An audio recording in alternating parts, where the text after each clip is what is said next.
You're tuned in to Ask the Master Auto Technician. Car questions? Get answers right now. Call 850-763-0555. James Auto Center, we fix it right, guaranteed. Beep, beep, beep, beep, yeah. All right, this is part 2 about how to do a no-return brake job where it doesn't make noise, where it doesn't give you that's what I call it, a no-return brake job. Years ago, I think Mighty Industries put out a videotape. You know what videotapes are? Those VHS tapes years ago we used to have. Anyway, now we have DVDs, but they had them out there, and it was called the no-return brake job. And it was about a 30-minute long video, and they explained how to do a no-return brake job. And it displaced a lot of the myths that I was taught. And a lot of people have been taught about how to do brake jobs. We were taught that, all we need to do is put shoes on there and things like that. But they talked about how to do it right, where you won't have problems, where you won't have noise. Because what's the biggest complaint people have about brakes? Noise. Just ask anybody. When do you think that you need to have your brakes looked at? When you have noise. Well, if the brakes squeal and they're brand new pads, what do? You take it to the shop, my brakes make noise. I want them fixed. They didn't used to make noise. Why do they make noise now? And most of the answer is, well, they're going to make noise. Nothing we can do about it. Well, then you get mad and go someplace else, and finally someone fixes it right, who actually probably watched the old VHS tape of how to do a no-return brake job. But we talked about adding brake fluid. We talked about making sure you don't add brake fluid out of an unopened bottle. If you're going to add brake fluid, make sure you add correct from a brand new bottle that you just opened up, is what you want to do, not from a previously opened bottle. I think I said that wrong earlier. And you want to make sure if you do have to add brake fluid, where did it go? Do you have a leak? Are the pads wore out, shoes wore out? What's going on? You need to do an investigative research and find out where it goes. Brake fluid just doesn't leave unless there's a problem. You need to figure it out. Changing pads without properly lubricating the contact points. That's not washing rotors or drums if you cut them or if you just bought them. Number 4, using anti-seize for the contact points, not brake silicone grease. We talked about that. Changing rear shoes without smoothing out the contact points. We talked about that. Very, very important. Gets overlooked by a lot of shops out there, and just about every do-it-yourselfer that's ever put brake shoes on never does that. The other thing is they don't change the hardware. Big mistake. If you're not going to change the calipers on a vehicle, it's best if you're going to change just the shoes and the rotors to put new hardware on there. Make sure the hardware, when I'm talking about hardware, it's the O-rings. Like on General Motors products, they have O-rings on them that get wore out. They help insulate the vibration. There's kits out there for hardware kits that you can change. So the hardware needs to be changed, and that's a mistake a lot of people don't do. They reuse the hardware. They also reuse springs on the rear back there. Remember, for 50, 60, 70,000 miles, these brakes have expanded, contracted due to heat. Now you go out there and you have to stretch them twice as far to get them over and back on, take them off and put them back on. For $10 to $15, you could buy a whole new hardware kit that's got brand new springs in it. They've never been hot. They've never lost their temper, and they do a great job. Lost their temper. Never got mad at anything, I guess. But that's what you want to do. Hardware.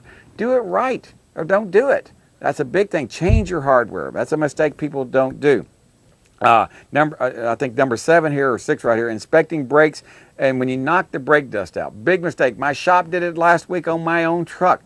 I told them to check the brakes on the car. They checked the brakes on. They knocked the dust out. And I've told them, I got policy, if you pull one wheel off just to check the brakes, if you don't want to pull the other wheel off, leave the brake dust in there. Just take a look at it, hold the brake drum in your hand, look at the drum. You see a big pile of dust in there. Don't knock it on the ground. Leave it in the drum, put the drum back on. If you don't, that wheel's going to lock up on a rainy, slick day because, believe it or not, the brake dust acts as a lubricant to keep that wheel from locking up like it's, the other wheel's not locking up because it's got brake dust in it. This wheel doesn't have brake dust in it, so it wants to lock up. The brake dust kind of acts as a lubricant to keep it from locking up in wet conditions, so those brakes will stop evenly. That's a big mistake people do. They'll pull their brakes off, or shops will do, knock them out. The other thing knock out the brake dust. The other thing, speaking of brake dust, a big mistake do-it-yourselfers do, and shops do out there, and it's against the law. They're not supposed to do it. It's against the health regulations. They blow off the brake dust. They take a blower and they blow it off. Now, I know brakes don't have asbestos in them anymore. I know they do, but it sure just makes a big mess, and you don't need to do it, and there's stuff inside there that's not healthy to breathe still. Even though they may not have asbestos in it, it's just something you still don't want to breathe. But to keep from making such a big mess, and getting, and still things are going to be dirty when you take it apart. Just take a water hose and put a bucket underneath it. I have people, what? All you got to do is put you a bucket underneath it to dispose of everything properly, and just take a water hose after you pull the drum off. Wash the drum off. You're going to have to wash the drum anyway, and after you turn it, or it's best you do that. Just get everything clean in it. Even if you're not going to replace the drum after you turn it, you at least want to wash it. But you can just take water, just plain water, and it will wash all the brake dust off. It'll wash any brake fluid off too. So if you see something wet underneath there, say you see some wetness from the wheel cylinder or the axle seal, and you can't determine is that grease or is that brake fluid. You don't know what it is. So you touch it and you feel it. Well, that feels greasy. Well, brake dust and brake fluid feels greasy too. So to determine if it's grease from the rear end differential because the rear axle seal is leaking, or if it's brake fluid that's actually got mixed with brake dust causing this greasy feel, just take a water hose. If a water hose washes every bit of it off and it's nice and clean again, guess what? That is brake fluid mixing with brake dust. Because brake fluid is water soluble. It absorbs water. It will wash right off. It's amazing. I have technicians come to work for me, and we'll start working on I'm showing how to do a brake job, and we'll pull the drum off. We got a machine that catches that. We flood it first where we don't get brake dust to come out, and all it is just a pump, electric pump that pumps water, soapy water in there. We pull it off and we wash everything off. And they go, "Oh, what is that? A special type of solvent that cuts grease?" I said, "No, it's just soap and water." Soap and water cleans brakes off? Yeah, it does. And I said, you don't even need soap. I just have soap on here to make it a little bit easier. You can just take a water hose and it just washes right off. So that's a mistake people don't do. They blow them off. Just use a water hose or soapy water. Doesn't take a lot of pressure and it washes right off. Now, the other thing I see people do when they do rear brake, change rear brakes, if they do lubricate the contact points, if they do change the hardware, they don't change the wheel cylinders. Now, here's what happens. You take the shoes off. Now you put new shoes back on. Now, those rubber boots inside, those cups, have been inside that for the last 50,000 miles or whatever, and they've been coming out. Now you push them back in. Now, if there was any rust in the system, which there always is, you're going to push it over the rust that's inside the wheel cylinder. It's going to damage that seal. Maybe not this week, maybe not next month, but within 6 months to a year, you're going to have brake fluid leaking out the wheel cylinders. Honest to goodness, I don't think I've ever seen it not happen, at least on one side. But I have people come in all the time. I just had brakes put on a year ago, and I said, but I've got a problem with my wheel locking up or whatever, and we find brake fluid all over a wheel because the wheel cylinder leaks. Wheel cylinders now are pretty darn cheap, that are brand spanking new, and you can get because they're made in China for people that work for 15 cents an hour or whatever. But years ago, they used to be very, very expensive. We paid $50, $60, $80, $100 a piece for them. Now they're $25, $30 a piece, brand spanking new. Shops are getting to the point right now they're changing wheel cylinders for liability reasons, and that should be a good reason for anyone to change wheel cylinders. We don't rebuild wheel cylinders. Back in the 70s and 80s and even up into the 90s, we rebuilt wheel cylinders. We'd hone them out.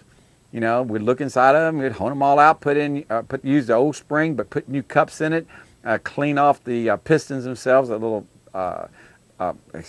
wheel cylinder pistons, and stick them back in, reuse the dust covers and put them back on.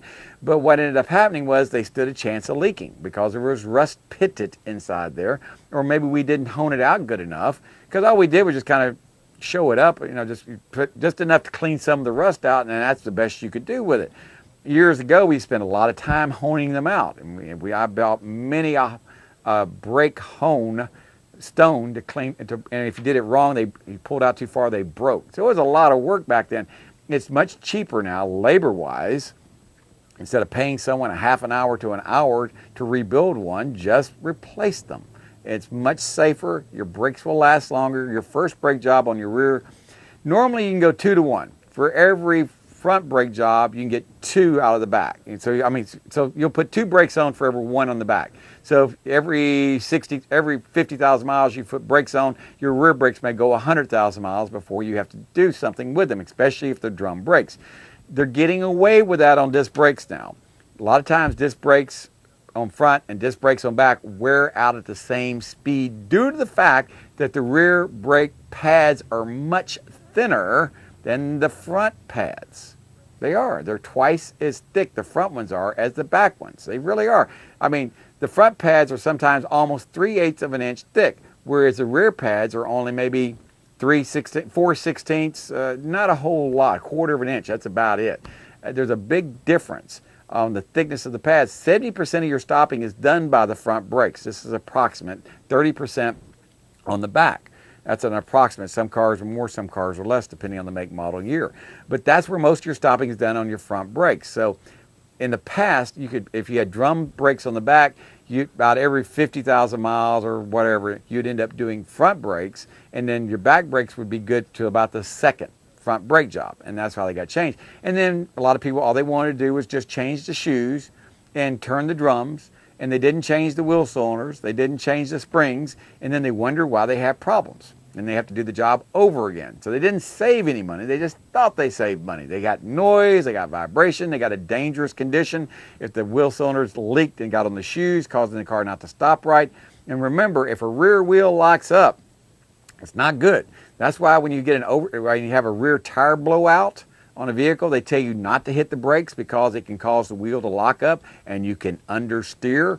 Well, oversteer. Well, the same thing can happen if a rear wheel locks up and you can't get off the brake fast enough. It can cause a oversteer situation. You could lose control of your car.